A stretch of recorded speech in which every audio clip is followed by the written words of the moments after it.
கர்நாடக அணைகளிலிருந்து 1,60,741 கனஅடி தண்ணீர் வெளியேற்றப்படுவதாக கூறப்பட்டுள்ளது.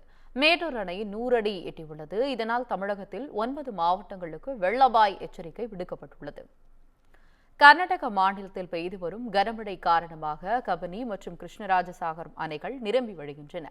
தமிழகத்திற்கு KRS அணையில் இருந்து 1,60,000 கனஅடி நீரும், கபினி அணையிலிருந்து சுமார் 30,000 கனஅடி என மொத்தம் 1,90,741 கனஅடி நீர் வெளியேற்றப்படுகிறது.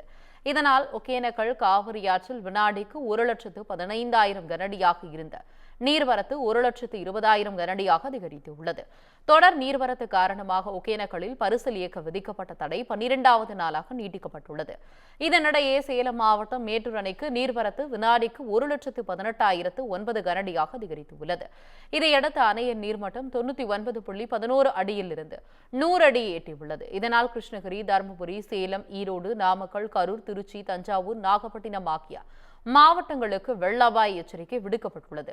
9 மாவட்ட ஆட்சியர்களும் முன்னெச்சரிக்கை நடவடிக்கைகள் மேற்கொள்ளவும் அறிவுறுத்தப்பட்டுள்ளது.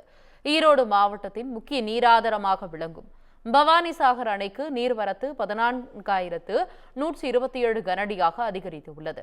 அணையின் நீர்மட்டம் 87.54 அடியாக உள்ள நிலையில் நீர்வரத்து காரணமாக அணை விரைவில் முழு கொள்ளளவை எட்டும் என எதிர்பார்க்கப்படுகிறது.